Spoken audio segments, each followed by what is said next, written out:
Lucas 13:10, na minha versão, está escrito: ora, ensinava Jesus no sábado numa sinagoga, e veio ali uma mulher possessa de um espírito de enfermidade. Havia 18 anos, andava ela encurvada, sem de modo algum poder endireitar-se. Vendo a Jesus, chamou-a e disse-lhe: mulher, estás livre da tua enfermidade. E impondo-lhe as mãos, ela imediatamente se endireitou e dava glórias a Deus. Pai, te damos glórias, te damos graças, te exaltamos e te glorificamos, porque tu és um Deus lindo e bom. Muito obrigado, Pai, pela presença do teu Espírito Santo aqui conosco. Ele muito nos ajudou, Ele muito está conosco, Ele falou aos nossos corações, e a nossa oração é para que Ele continue a ministrar. Queremos mais de Ti, Pai. Queremos receber mais do Senhor. Fala com o Teu povo, manifesta o Teu poder. Mostra para Israel que o Senhor é o Deus vivo. Assim nós oramos em nome de Jesus, e quem crê diga amém. Amém. Glória a Deus. E na nossa cultura, nossa sociedade, quando a gente quer chamar a atenção de alguém, a gente fala: ergue essa cabeça. Anda de cabeça erguida, né? Isso é um sinal de virilidade, de resistência, de coragem. Pessoa que às vezes atravessando uma situação difícil, ainda assim ela anda de cabeça erguida. Isso nos motiva. Pessoas de cabeça baixa são pessoas que demonstram fraqueza, frustração. Pessoas de cabeça baixa são pessoas que estão com vergonha, olham para os pés. Então, imagina como deveria ser difícil para essa mulher, que já há quase 2 décadas tinha um problema na coluna, que a fazia olhar sempre para o chão, torta, de cabeça baixa. Conversava sempre olhando para os pés das pessoas.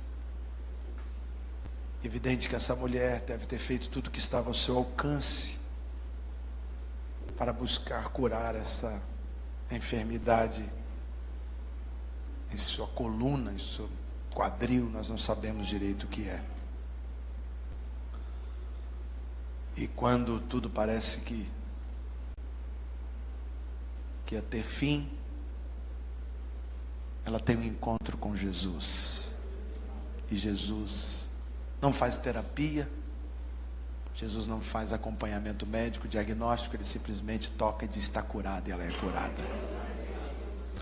Evidente que sempre quando oramos a Deus, sobretudo quando diz respeito a uma enfermidade, seja em nós ou em alguém que nós amamos, nós desejamos que isso aqui aconteça, um toque de cura. Mas por conta dessa nossa ansiedade, da nossa incredulidade, quero crer que no presente século Jesus tem operado também milagres, mas não através de curas instantâneas. Ele também cura, mas Ele tem atuado muito mais no tempo, porque talvez as curas instantâneas hoje não fossem tão valorizadas. Até porque muitos que receberam uma cura instantânea, um livramento de morte, logo depois de alguns dias se esquecem, né?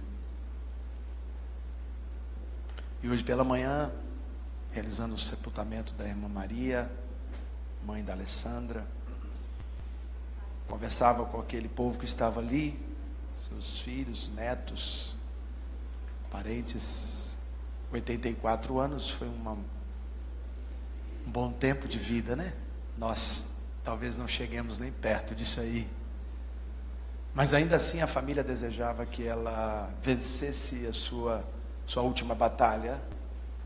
Lutou contra uma cardiopatia, uma deficiência no coração, e na véspera da cirurgia ela estava totalmente consciente, ciente. Falou com a filha dela que era para trazer acetona, que ela queria dar uma manutenção no esmalte. 84 anos. Isso a própria Alessandra nos contou hoje, lá deu testemunho. E é evidente que nós oramos para que Deus curasse essa senhora e desse a ela mais, não sei quantos anos de vida. Alguém que tem 84 pode esperar, mas aprove o Senhor levá-la. E nós choramos de saudade, de tristeza, porque queríamos conosco, mas ela já está melhor do que estava ontem, né? Que ela hoje está nos braços do Pai. Mas a nossa busca sempre é pela cura. E Deus muitas vezes opera através da medicina, da medicação, da terapia. A medicina avançou muito e eu quero crer que boa parte das descobertas medicinais são obras de uma mente de Cristo, de homens e mulheres que receberam esse dom. E isso tem sido muito bom para aumentar o nosso tempo de vida. Mas a cura mais importante que precisamos receber de Deus é a cura da alma. Porque muitos têm uma vida longa, mas pequena. Pequena de amor, pequena de afetividade, pequena de generosidade. Longos dias mal vividos. Talvez o melhor seria menos dias bem vividos. Aproveitar o dia que se chama hoje. Beijar, abraçar, dizer que ama as pessoas que nós amamos. E eu disse a eles lá, né, naquele sepultamento, naquele velório, tinham 3 coroas muito bonitas. Coroas que, acredito eu, não custavam menos do que 300, 400 reais cada uma. E eu tirei uma florzinha daquela coroa e disse que aquela florzinha que estava em minhas mãos, ela teria muito mais valor sendo entregue àquela senhora que agora ali estava falecida, do que aquelas 3 enormes coroas caríssimas. Porque aquelas 3 coroas caríssimas, ela nunca sentiria o cheiro, o perfume, a visão, a beleza. Mas talvez uma violetinha de 5 reais, que fosse entregue por um neto, por um tio, um irmão, um filho, teria alegrado muito o coração daquela senhora. Eu quero falar de cura hoje, sim. Mas não quero que você pense, em primeiro lugar, que Jesus é obrigado a curar alguém. Ele é soberano, Ele cura quem Ele quer. Ele faz a ferida e Ele envia o remédio. Ele não dá satisfação da sua movimentação celestial. Esse é o primeiro ponto. Segundo ponto que eu quero te dizer é que Jesus cura sim. Ele ainda cura hoje. Ele não mudou, o seu poder continua o mesmo. E a terceira coisa é que Ele deseja curar. Mas Ele jamais vai curar se ao final da cura não acontecer como aconteceu na vida dessa mulher. No verso 13 que lemos, imediatamente ela dava glórias a Deus. Você precisa de uma cura, diga amém. Amém. Então fala para o teu vizinho, se prepara para glorificar. Se prepara para glorificar. Como bem disse, algumas doenças somáticas, ou psicossomáticas, como gostam de dizer, elas têm raízes em coisas corriqueiras do nosso dia a dia que podem ser evitadas. O que leva um homem hoje a desenvolver uma enfermidade e deixá-lo cabisbaixo. O que traz vergonha a um homem.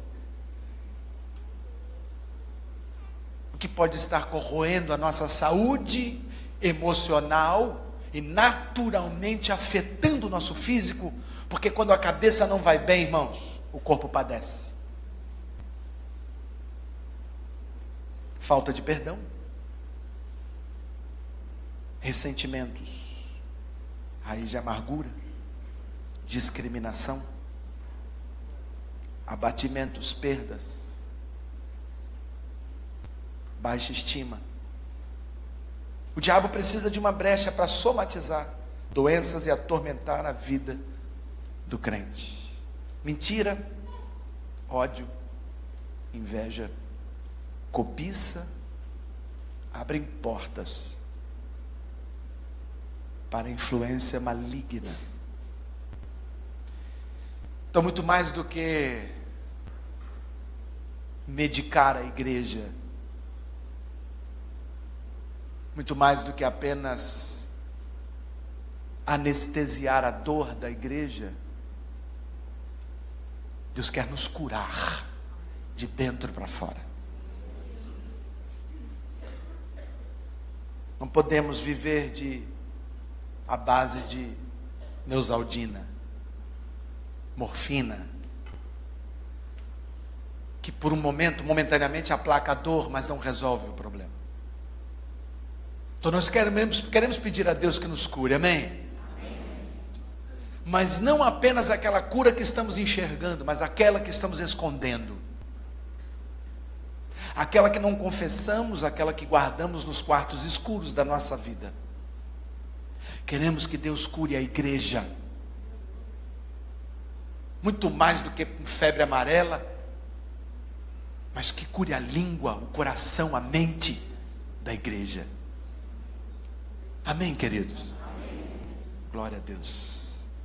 Eu fiz algumas observações a respeito desse texto, para te dar uma clareza maior a respeito de como Deus opera a cura e por quê. Você me entende até aqui? Diga amém. Amém. Primeiro ponto nesta história que só tem narrativa em Lucas. Só Lucas narrou esse fato em especial. Primeiro ponto importante. A Bíblia diz que esta moça estava doente fisicamente, mas que a causa era espiritual. Satanás existe, irmão, e ele sempre está querendo nos destruir. A Bíblia diz que havia um espírito de enfermidade. Se é espírito, já não faz parte desta nossa natureza carnal. Não era uma questão congênita. Não era um vírus, uma bactéria. Era uma enfermidade de cunho espiritual. Muita gente hoje enfrenta problemas de saúde porque abriram brechas no reino espiritual, porque não vigiaram na sua vida espiritual, e Satanás encontrou ali um subterfúgio para entrar e causar males ao seu corpo físico também. Existem doenças que são de cunho espiritual. Evidente que sempre vamos buscar a medicação, a terapia, o remédio. Evidente que vamos tentar sempre tratar a dor. Mas eu conheço gente que sente dores pelo corpo, escute. Sente dores pelo corpo, dores terríveis. E que analgésicos já não mais fazem efeito. Não se encontra motivação. Não há uma inflamação, não há alguma coisa que possa ser identificada no sangue, não há nada. E a pessoa sente dores horríveis e não há diagnóstico. E a pessoa vai ao médico e faz exame aqui, acolá e não acha nada. E a pessoa diz, não deve ter alguma coisa em mim. E se esquece de olhar muitas vezes para a sua alma e ver como ela está aflita. O salmista dizia que quando ele estava aflito, os seus ossos se secavam. A dor que o salmista ele sentia quando ele não confessou o seu pecado, era como se os ossos estivessem estalando. Existem enfermidades que hoje acometem a igreja, que são de cunho espiritual. É obra de Satanás mesmo. Mas pastor, até sobre crente?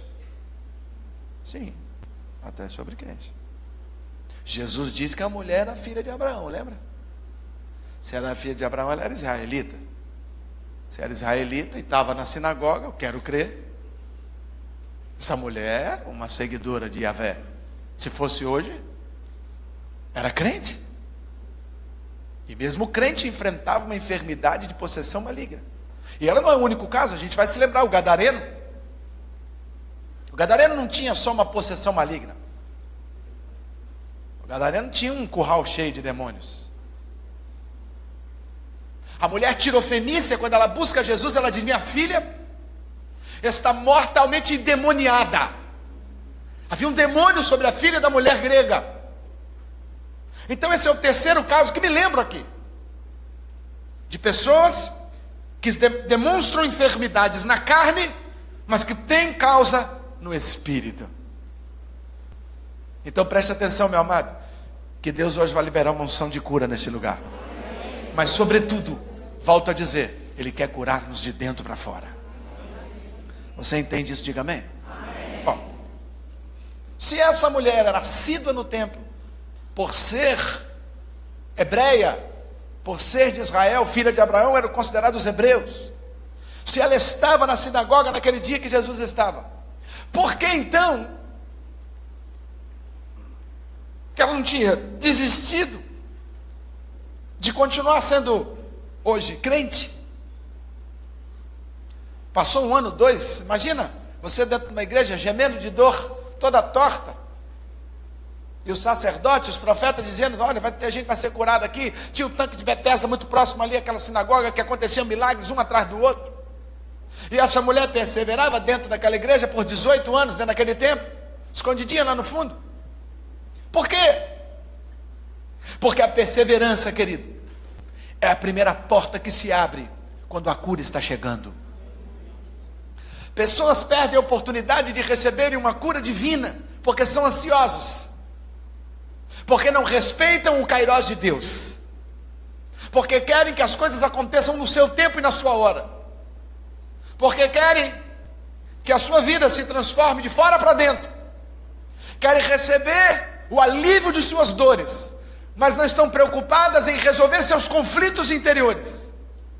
Querem sim passar por um processo de analgesia, isso é muito bom, que beleza, parou a dor, mas não conseguem enxergar que a causa pode estar dentro de um coração inflamado, um coração amargurado. E a Bíblia diz que o coração amargurado, ele é um problema sério, ele é como um vírus, ele se alastra e ele acaba infectando outros que convivem com você. A raiz de amargura precisa ser exterminada porque ela se alastra. E você conviver com uma pessoa doente de alma, você conviver com uma pessoa amargurada de espírito, isso te contagia. Esse dia eu vi um vídeo no Facebook que dizia que nós somos produto das 5 pessoas que nós mais andamos com elas. Nós somos o produto da influência das 5 pessoas que nós mais andamos com elas. A Bíblia diz que as más conversações... Bom, então se eu ando com gente ruim, a Bíblia está me garantindo que eu vou me corromper. Então preste atenção. Porque quando você anda com pessoas doentes da alma, você tende também a ficar enfermo. Essa mulher não desistiu. 1 ano, 2, 10, 15, 18, e está a mulher lá. E quando Jesus entra naquela sinagoga naquele dia, Ele a vê, Ele a enxerga, Ele vê nela a sua perseverança. Assim como aquele homem ficou 38 anos no tanque de Betesda. Irmão, é tempo demais. Nós não aguentamos esperar uma campanha, nós não aguentamos esperar 1 ano. E às vezes a enfermidade está na vida familiar, relacionamento afetivo destruído por anos e anos de lutas e brigas, de desentendimento, seja pai com filho, seja marido com esposa. E aí chega no gabinete, quer a cura imediata. Eu falo: calma aí, você passou 10 anos destruindo esse casamento, você acha que Deus vai curar assim de uma hora para outra porque você quer? Existe todo um caminhar, querido, em direção reversa à direção da crise. Você precisa mudar, fazer uma metanoia na sua mente, até porque se Deus une de novo, aqueles dois ainda estão enfermos, seja na relação paterna ou seja na relação matrimonial. Então às vezes o tempo é o tempo que Deus precisa para nos curar, para nos dar a cura total. Você entende? Diga amém. Amém. Então fala para o teu vizinho aí: não desista da sua cura.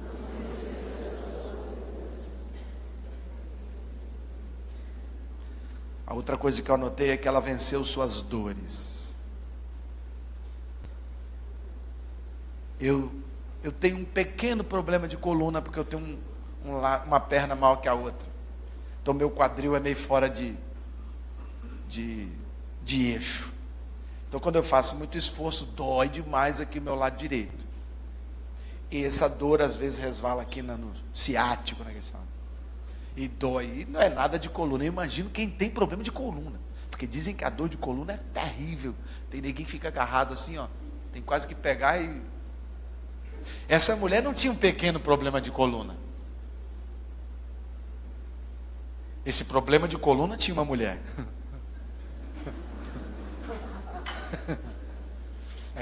Imagina, uma escoliose com uma lordose dupla e um bico de papagaio, bico de tucano. É o que ela tinha, toda troncha. Então você imagina num tempo que não havia nenhum tipo de medicação, de terapia, de pilates. Essa mulher sofria demais. E o deslocamento para quem tem problema de coluna é dolorido. Mas eu vejo que essa mulher não se acomodou dentro de casa, não ficou escondida dentro de casa esperando que as coisas acontecessem. Ela enfrentou a sua dor, ela enfrentou a sua vergonha, ela foi de encontro à sinagoga, porque ela entendia que ali na sinagoga Deus poderia curá-la. É por isso que você está aqui hoje, porque você crê que Deus pode se manifestar aqui. A Bíblia diz que Deus se amarra na congregação dos santos. É ali que Ele ordena a bênção para sempre. Deus gosta da congregação. Deus tem um senso de humor grande, né? Porque juntar gente diferente no mesmo lugar é problema na certa, né? Mas Ele fica lá de cima olhando. Ele fica lembrando a gente aquele texto que diz: olha, suportai-vos mutuamente. Essa mulher, ela não perdeu a oportunidade de ir até Jesus. Graças a Deus você está aqui. Diga para quem está do teu lado aí, que bom que você veio. O texto diz que Jesus viu aquela mulher, e Ele não viu aquela mulher como vejo vocês. Naquela época a mulher, ela não tomava assento na sinagoga. As sinagogas geralmente elas em forma meias circulares. O preletor da noite, ou aquele que leria o texto bíblico, ficava no meio. E os homens, os rabinos, os principais, os sacerdotes ficavam nas primeiras fileiras e assim sucessivamente. E aonde então ficavam as mulheres, pastor? Lá no fundo. E geralmente ainda tinha uma cortina, porque a mulher não poderia olhar diretamente o rosto de um homem. Então tinha-se uma cortina. Então a mulher ficava no fundo, na parte que não tem muita lâmpada, lá escondidinha, não era nem contabilizado. Ela estava lá escondida. Mas ela estava lá. E a Bíblia diz que foi Jesus que a viu e não ela que viu Jesus. Evidente que ela estava ali ouvindo Ele, mas Ele de alguma forma, o seu olhar transpassa a distância, transpassa a falta de iluminação, transpassa o véu e encontra aquela mulher que depende de uma intervenção. Sabe o que eu vejo com isso, cara? É que Jesus sabe da sua dor. Ele sabe. Ele sabe. E mesmo antes de você chegar nesse templo, Ele estava com você lá na sua casa. Quando você se preparava para vir ao templo, Jesus já estava ao seu lado dizendo: hoje eu te vi, hoje eu vou intervir a teu favor, hoje algo vai acontecer na sua vida. Era como se o olhar bendito de Jesus estivesse sobre nós. Fala para quem está do teu lado: é Jesus, está te vendo. Muitos nem notaram a presença daquela mulher, mas o olhar de Jesus não deixa passar nada. Ainda que ninguém te veja, que você tenha vindo da sua casa sem que ninguém tenha falado boa noite com você, eu quero te dizer que Jesus já estava com você desde que você saiu de casa. E o texto diz que Jesus para o que estava fazendo, se ele estava lendo, se ele geralmente quando ele era o leitor oficial, ou se ele não estava lendo, ele toma a palavra daquele que estava lendo. De uma forma ou de outra, há uma paralisação do trabalho. A homilia do culto, ela é colocada em stand-by. Cristo toma a frente, se já não estava. Ele guarda o rolo no canto. E todos olham para ele, e eles se dirigem àquela mulher que está lá atrás do véu. Ei, você aí! E quero crer que naquele momento ela sentiu uma vergonha tremenda. Nós não gostamos de ser expostos no meio de multidão. Ei, você. Você mesma. Você aí de cabeça baixa aí. E ele não se dirige a ela. Ela se dirige a ele. E ele expõe. Ele quebra o protocolo, ele quebra a tradição, que a mulher não poderia chegar à frente, no lugar da leitura bíblica. Era proibido pelos rabinos. E Jesus quebra a tradição, ele quebra o protocolo, ele para o culto, ele para a missa, ele para a homilia, ele para tudo. Porque naquele momento Jesus é 100% para aquela mulher. Naquele momento Jesus para toda a história da humanidade para atender somente aquela mulher que há 18 anos carregava essa enfermidade.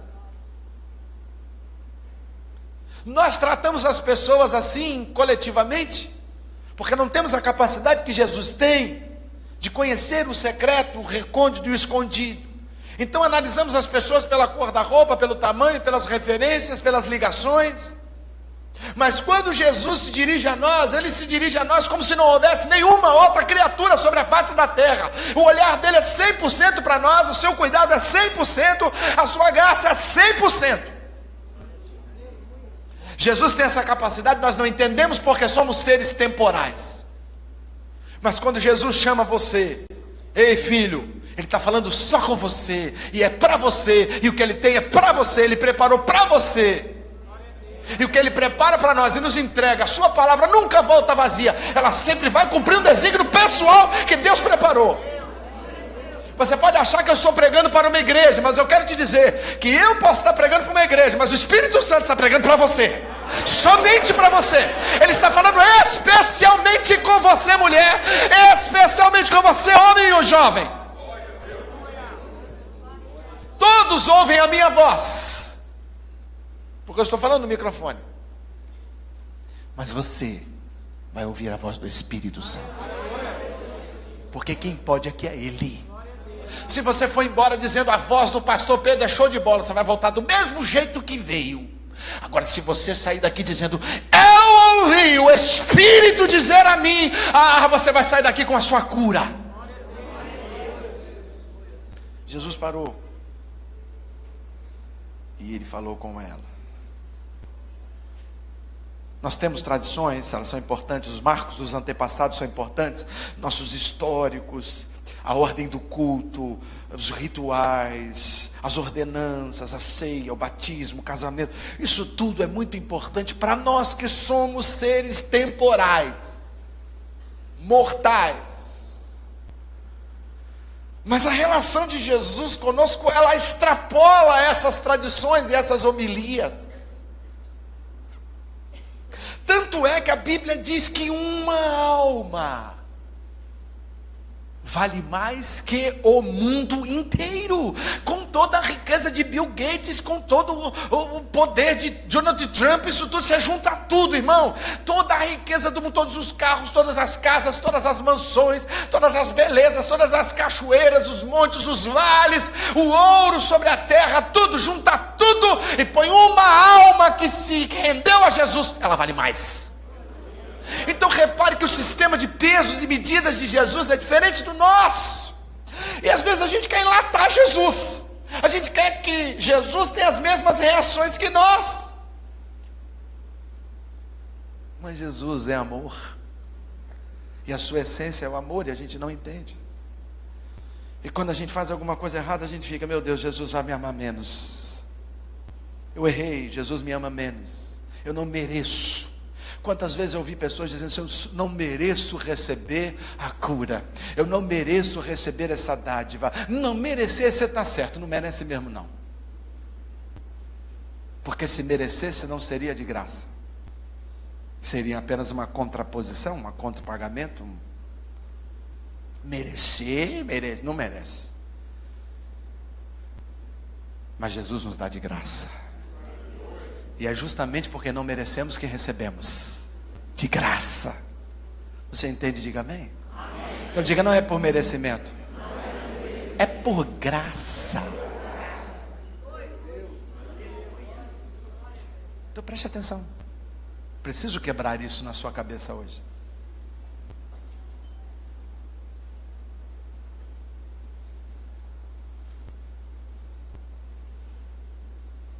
Não são as suas obras que pesam na balança da cura divina. Nem o que você fez, nem o que você deixou de fazer. É soberania de Deus. Nós devemos clamar. Nós devemos pedir. Deus tem prazer em nos abençoar. Mas Ele continua no controle total. Se Deus fizer, se não fizer,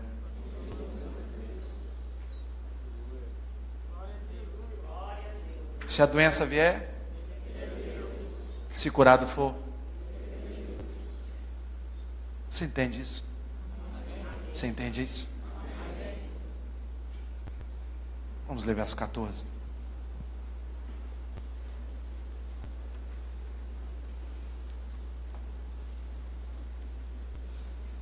Aleluia. O chefe da sinagoga, indignado de ver que Jesus curava no sábado, disse à multidão: 6 dias há que deve trabalhar, vinde depois nesses dias para ser curado, e não no sábado. Este hospital aqui fechava no sábado, entendeu, irmão? Essa clínica aqui, pronto-socorro, sábado não. Se o camarada fosse atropelado no sábado, tinha que esperar o domingo para ser atendido. Era a clínica dos fariseus. Verso 15, disse-lhe porém o Senhor: hipócritas, cada um de vós não desprende da manjedoura no sábado o seu boi ou o seu jumento para levá-lo a beber? Por que motivo não se deveria livrar do cativeiro em dia de sábado esta filha de Abraão, a quem Satanás trazia presa há 18 anos? Tendo ele dito essas palavras, todos os seus adversários se envergonharam. Entretanto, o povo se alegrava por todos os gloriosos feitos que Jesus realizava. A cura para os hipócritas é motivo de repulsa. Para o povo é motivo de alegria.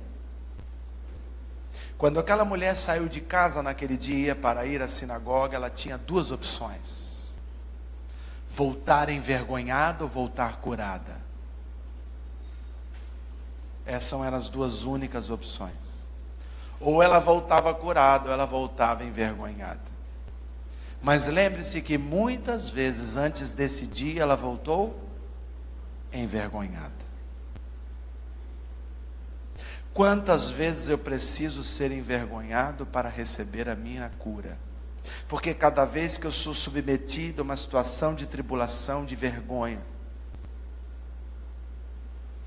era como se Deus estivesse me lixando, tirando as minhas arestas, arredondando as minhas quinas, fazendo com que eu cresça, que eu amadureça espiritualmente. Quando Jesus cura esta mulher, a Bíblia diz que os hipócritas ficam chateados. Essa mulher saiu de casa envergonhada e voltou curada. O povo saiu de casa curioso e voltou alegre, glorificando porque viu o milagre. E os hipócritas saíram de casa hipócritas e voltaram para casa hipócritas envergonhados. Muitas vezes a gente não entende a cura divina. E a gente tem 2 opções. Ou a gente se alegra com quem foi curado, ou a gente volta para casa como hipócrita envergonhado. Todas as vezes que nós criticamos a cura de alguém, nós estamos voltando como os hipócritas. Ele não merecia ser curado, ela não merecia ser curada. Naquela igreja não, naquele lugar não, naquela reunião não, na mão daquele cara não. Nós nos colocamos como donos da lei e estabelecemos qual é o protocolo que Deus precisa usar para curar. Se não estiver dentro da cartilha na página 35, isso não é cura. Foi exatamente o que aconteceu com os fariseus. E ainda dizem, olha, o protocolo é o seguinte, no sábado ninguém cura. Aí Jesus fala o seguinte, bom, tá bom, uma filha de Abraão, uma mulher, uma israelita, uma mulher sofredora, 18 anos, precisa de cura, vem no sábado, eu estou aqui, eu não posso curar. Mas quando o seu cabrito fica amarrado lá na cerca, tu tira ele de lá. Quando o seu boi fica atolado na lama no sábado, tu vai lá e salva ele, é isso? Então o boi, o cabrito e o bode valem mais do que essa filha de Abraão? A hipocrisia que chama a atenção de Jesus não é simplesmente porque eles guardavam o sábado, mas é porque eles colocaram o protocolo acima da vida humana. A angústia ali de Cristo, a fúria dele naquele momento, não é porque eles estavam guardando o sábado ou deixando de guardar, isso é muito pequeno para Deus. Ele é o Senhor do sábado, da segunda, da terça, do domingo, Ele é o Senhor do mês, Ele é o Senhor do ano, é o Senhor da vida. Mas Ele não se chateou por isso, Ele se chateou porque aqueles homens usaram o protocolo contra uma mulher, mas na hora de salvar os bichos, aí podia. Então o que Cristo está falando para nós indiretamente é que os hipócritas valorizam mais os bichos, as coisas, o que tem, o que possui. E eu fiz uma ministração há pouco tempo atrás que dizia, o povo de Gadara prefere os porcos do que as pessoas. Os hipócritas preferem os porcos. Os hipócritas preferem as coisas, as homilias. Quantos casos você não conhece de pessoas que erraram, que prevaricaram, que adulteraram, que feriram, que roubaram, dentro de um ambiente sacro, um ambiente de salvação, um ambiente de irmandade, foram excluídos sumariamente do convívio, e ao invés de melhorar, pioraram, porque no dia que precisavam de um pronto-socorro era sábado, e os hipócritas estavam de plantão. As pessoas que estão ao seu lado valem muito mais do que tudo que você venha conquistar nessa sua vida. Aprenda a valorizar vidas e não coisas. Cuidado quando você coloca um sistema de valores e diz, aquela pessoa me lesou, aquela pessoa me roubou, aquela pessoa ficou com meu dinheiro, aquela pessoa pegou isso meu, e por isso eu vou fazer isso com ela. Cuidado! Nunca equipare vidas com coisas, porque coisas não têm valor para Deus, uma vida vale o mundo inteiro. A nossa cura precisa passar por isso também, por essa terapia interior, de parar de olhar o ser humano como árvores, de parar de olhar para o ser humano como coisas, e olhar para o ser humano como o bichinho de Jacó, a menina dos olhos de Deus. Até mesmo aquela pessoa que te faz mal, ela é digna da misericórdia de Deus. Até aquela pessoa que te persegue, que te feriu, ela também precisa ser alimentada, ela precisa ser dessedentada. Agora eu fico pensando às vezes dentro de 4 paredes, pai com filho, filho com pai, não é possível, por causa de coisa pequena, por causa de carro, por causa de dinheiro, por causa disso, daquilo, e pai e mãe que não fala com filho, filho que não fala com pai, marido que quer largar a mulher porque não fez isso, não fez aquilo, irmão, é muita hipocrisia. Nós estamos vivendo na igreja do sábado. Não, se o teu irmão vier contra ti pecar 70 vezes, perdoa ele 70 vezes, não existe limite para a graça de Deus, porque nós perdoamos por obediência, mas somos curados pela graça de Deus. Então os hipócritas ficaram lá resmungando, e Jesus já vai dar uma saraivada. Ele diz que eles são uma raça de víboras, endemoniado gadareno. E por último, eu deixei para o final, propositalmente, o verso 13, né? Diz que ela dava glórias a Deus. Muitas vezes Jesus curou pessoas que não voltaram para glorificar o nome dele. Na história dos 10 leprosos, quantos voltaram? Quantos? 10%, irmão. Mas e os outros que foram curados? Foram cuidar de suas vidas. Mas a Bíblia diz: quer comais, quer bebais, quer façais qualquer outra coisa, fazei tudo para a glória de Deus. É o foco, irmão. O substrato de toda intervenção de Deus em nossas vidas é para que nós venhamos a glorificá-lo. Todo o trabalho de Jesus na cruz não foi para ele. Ele diz: o Pai é glorificado em mim. A sua cura vai glorificar a Deus, se você der a glória a Deus. O problema é que quando a gente é curado, quando a gente passa por uma restauração, a gente coloca o mérito para um monte de gente. Para relações, para terapias, para médicos, definições, remédios, medicamentos, mudança de hábito. A glória de Deus. Se a cura veio de Deus, a glória de Deus. Você me entende? Diga amém. Deus quer curar pessoas que estão dispostas a testemunhar e glorificar o seu nome. Vou repetir: Deus está disposto a curar pessoas que estão dispostas a glorificar o seu nome. Acho que você ainda não ouviu. Deus quer curar pessoas que estão dispostas a glorificar o seu nome. O nome de Deus precisa ser exaltado. O nome de Jesus deve ser glorificado. Glórias a Jesus. Deus opera curas físicas, curas emocionais, curas psíquicas, curas espirituais. Tiago capítulo 5, verso 14, só anote, depois você lê em casa, eu vou ler aqui.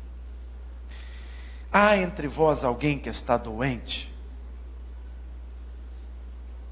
Mande chamar os líderes, os presbíteros, os obreiros, os pastores, para que estes orem sobre ele, o doente, e unjam com óleo em nome do Senhor.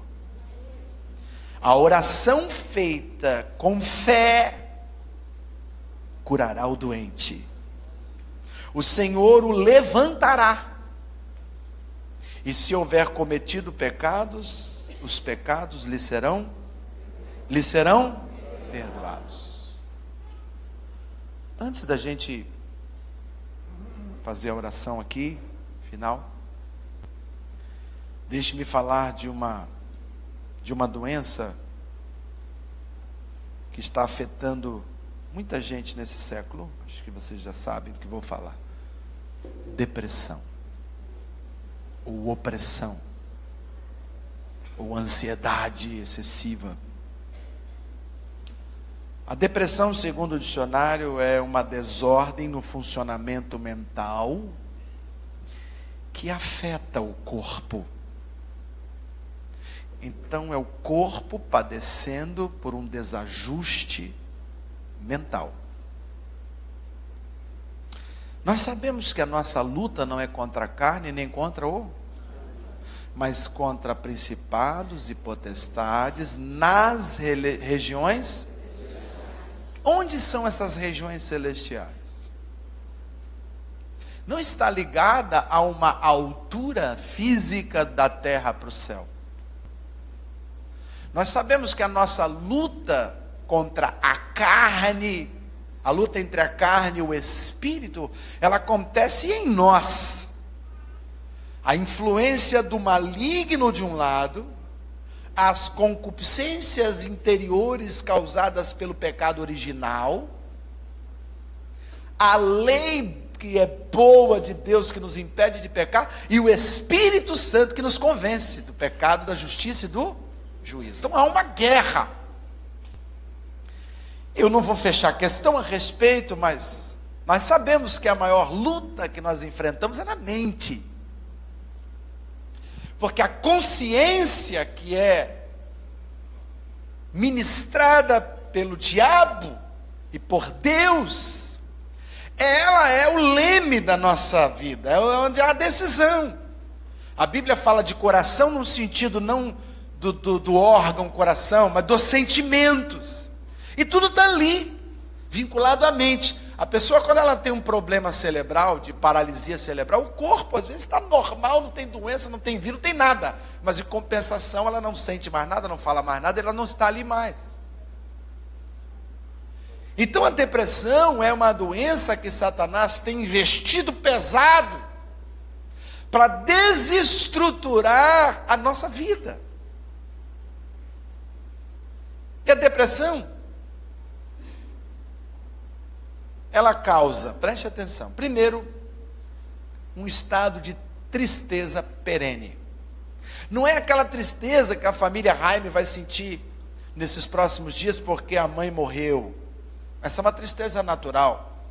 Tristeza perene é aquela tristeza que já não tem mais motivação. A pessoa apenas está triste. Por quê? Porque eu estou triste. E essa tristeza já dura 3, 4, 5 semanas. Isso já é um sinal clássico de depressão. Depois, diminuição do prazer. Não só a libido, mas prazer sexual, mas prazer, não tem prazer em mais nada.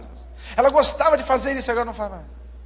Ela gostava de cantar, não canta mais. Gostava de tocar, não toca mais. Gostava de correr, não corre mais. Gostava de assistir televisão, não assiste mais. Gostava de ir no cinema, não assiste mais. Gostava de telefonar, não telefona mais. Gostava de joguinho, não joga mais. Ou seja, perdeu o prazer. O tônus acabou. A pessoa simplesmente sobrevive. É um outro sinal. Alteração do sono. Alteração do sono e alteração do apetite, eles ocorrem nas duas polaridades. Alteração do sono é quando a pessoa perde o sono. Não consegue dormir mais. Ela tenta e não desliga. A cabeça zum, zum, zum, zum. E aí ela tem que mandar um rivo para dentro. Isso quando nem o rivo funciona. Ou, no caso do sono, o outro polo é quando dorme demais. É aquela pessoa que já acorda com vontade de dormir. Você já vê se ela acorda de manhã, escova o dente, já assim, vou dormir. E não é que ela está cansada, ela está lesada. A mente dela está assim, ó. Ela se prostrou emocionalmente. E você não entende que a pessoa vive querendo dormir. O tempo todo abrindo boca, parece que estava trabalhando. Não, não é. É porque está vivendo um sinal de depressão. Então a falta de sono ou excesso é um sinal clássico. E no caso do apetite é a mesma coisa. Gente que fica compulsivo, louco, quer comer o dia inteiro, desequilibrado para comer. Estou falando de você não, Léo, fica tranquilo. Estou falando de você não. Pessoa que vive desequilibrada, quer comer o dia inteiro, toda hora tem que comer, come. Ou aquela pessoa que para de comer. Por mais que você faça uma comida extraordinária, a pessoa, não quero comer, não, estou sem fome, realmente perde a fome. Isso é um sinal também que tem alguma coisa errada aqui, ó. Aqui. Distúrbio alimentar dos dois lados.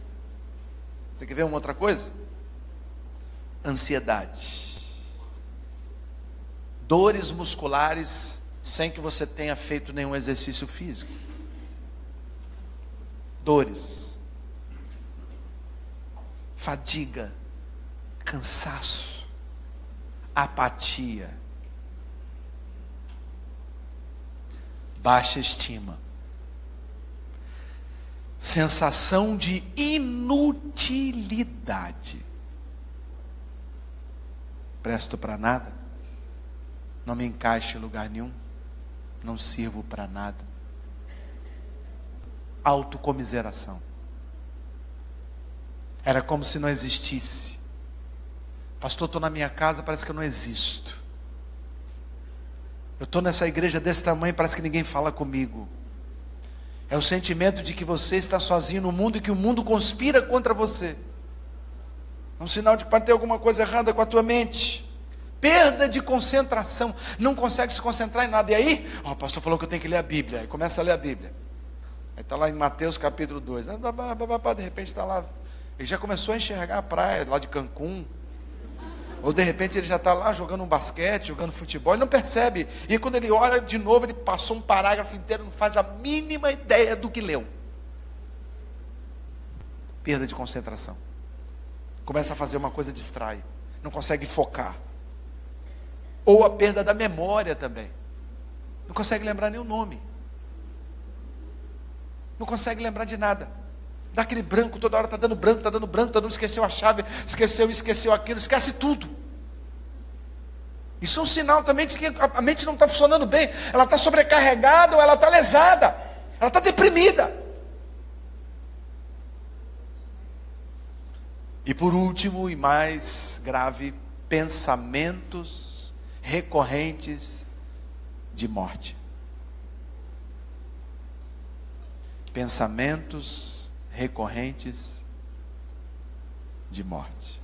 Começa a pensar muito que talvez a solução seja à morte. Já é um estágio avançado de depressão. E por muito tempo, irmãos, na minha imensa, incomensurável ignorância, eu achava que depressão era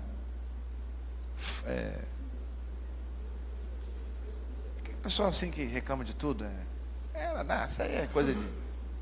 Não me fugiu a palavra aqui. Eu não acreditava que alguém pudesse sentir essas coisas sem que houvesse uma motivação. Então era como se fosse aqueles amigos de Jó, não tem? Tem alguma coisa. Fala que eu vou descobrir a causa, e a gente descobrindo a causa, a gente resolve. Às vezes não tinha causa. E a pessoa, não sei. Por que você está chorando? Não sei. Não, tem que ter um motivo. Mas é porque a pessoa estava com a mente dela sendo oprimida. Ou por um desregular dos hormônios, ou uma pressão maligna. Eu não vou entrar no mérito da questão. Mas uma coisa é certa, irmão, Deus também cura essa enfermidade. Paulo muitas vezes se sentiu assim, abatido, triste, se sentiu enganado, menosprezado, abandonado. Sabe como é que ele curava as suas enfermidades? Manda trazer meus livros, manda trazer Marco, manda trazer Epafrodito, traz alguém para ficar comigo. Gente, me ajuda a resolver os problemas. Gente para orar comigo, gente para estar comigo, gente para eu desabafar, gente para eu confessar. E graças a Deus, querido, que Jesus criou uma coisa chamada igreja, onde nós podemos ser um com o próximo em Cristo Jesus. Nunca estamos sozinhos se Jesus Cristo é nosso Senhor. Amém? Amém. Glória a Deus. Então fica atento, porque nós vamos orar para que Deus cure. E se prepara para glorificar.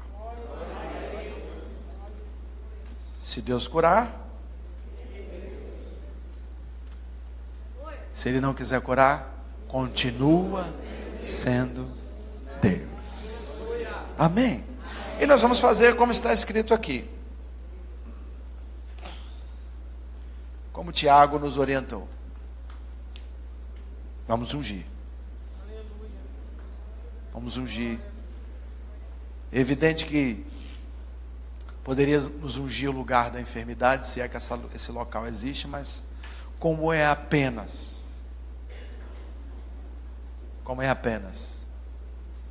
um símbolo, nós vamos ungir a testa.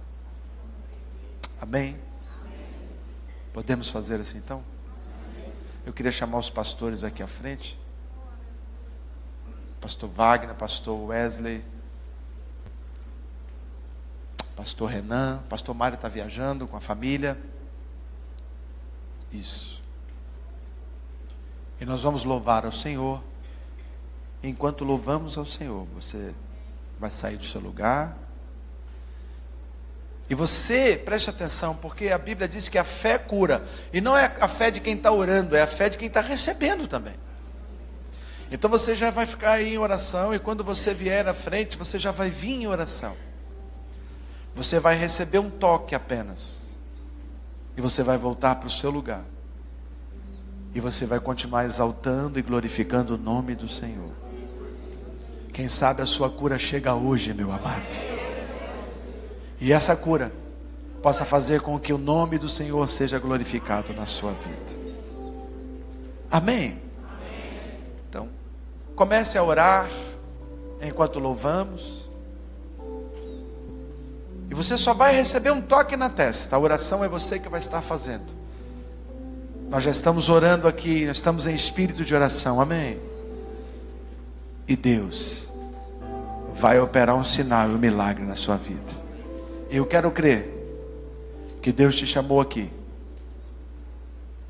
para fazer grandes coisas na sua vida. Você crê nisso? Você crê nisso? Vamos ficar todos de pé. Vai enchendo, vai soltando aí.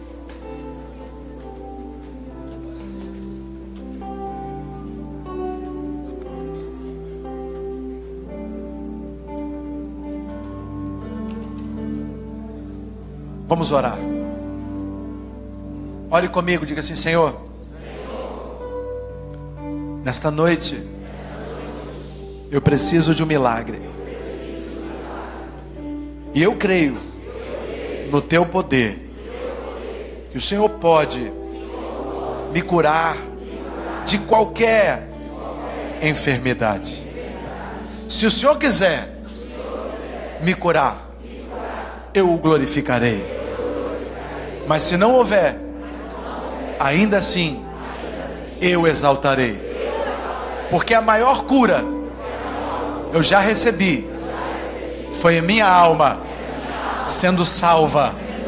Diga: Jesus, em nome de Jesus, em nome de Jesus, eu preciso ser tocado pelo teu Espírito. Usa as mãos dos pastores para que eu possa entender que a tua palavra tem poder. Diga assim: Espírito Santo, cura em mim o que precisa ser curado. Eu te dou a autorização. Faça uma cirurgia na minha vida e me faça conforme o teu querer. Digo: hoje é dia de cura. Hoje é dia de glórias. Em nome de Jesus. Amém?